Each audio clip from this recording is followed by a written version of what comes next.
Index medical अस्पताल इंदौर में corona और ब्लैक फंगस के मरीजों को दिया जा रहा है निशुल्क इलाज और निशुल्क दवाइयाँ। सुरक्षित वातावरण में 18 साल से ज्यादा की उम्र के लोगों के लिए वैक्सीनेशन है जारी।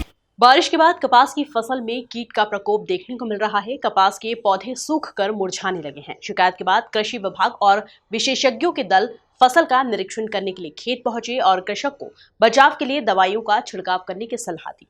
दरअसल इस बार खरीफ सीजन में फसल बुआई के 1-1.5 माह बाद फसलों को मानसून का पानी नसीब हुआ है, जिससे जमीन में नमी बनी हुई है।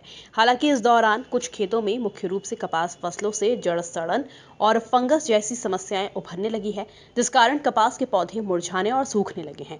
इसको लेकर संबंधित किसान ने कृषि विभाग और वैज्ञानिकों को शिकायत दर्ज करवाई। शिकायत के बाद गुरुवार को कृषि विज्ञान केंद्र के वैज्ञानिक और कृषि अधिकारी ग्राम बोमिया रोड स्थित खेत में पहुंचे और संबंधित कृषक को फसल बचाव के लिए दवाइयों का छिड़काव करने की सलाह दी। आज हम किसी एक किसान भाई के यहाँ कपास के फसल के निरीक्षण के लिए श्री डीडीए साहब के साथ में और एडीए कृषि विभाग के साथ में यहाँ बड़वानी के नज़दीक एक गांव में पधारे हैं और वहाँ पर हमारी ये पूरी टीम आई है, जिसमें हमने ये कपास के खेत में जाकर के देखा कि वहाँ जड़ सड़न नाम का एक रोग लगा हुआ है।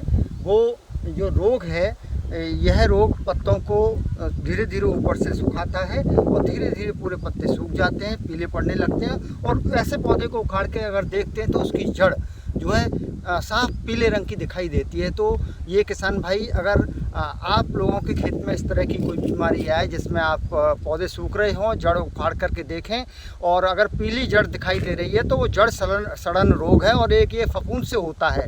ऐसे रोग अगर दिखाई दें तो किसान भाइयों, आप तुरंत जो है कार्बनडाजिम और मैनकोजेब नाम की एक मिक्सचर बाज़ार में उपलब्ध है, साफ के नाम से मिल रहा है, इसको लेकर के आएँ और इसका 1% का घोल बना करके और ड्रेंचिंग करें, मतलब जड़ों के पास स्प्रे पंप से इसको डालें और सारी जड़ों को तर कर दें और आगे बढ़ें। जहां ये पौधे ख़राब हो गए हैं वो तो अब ठीक नहीं होंगे, लेकिन आगे जो आपके स्वस्थ पौधे हैं उनको बचाना है, उनको सही रखना है। इसलिए आप आसपास के जितने भी पौधे हैं उनमें ड्रेंचिंग कर दें और आप अपनी फसल को सुरक्षित रखें। कृषि वैज्ञानिक की सलाह से किसान को उम्मीद है कि फसल को नुकसान नहीं होगा। Bureau report, MP news, Barwani.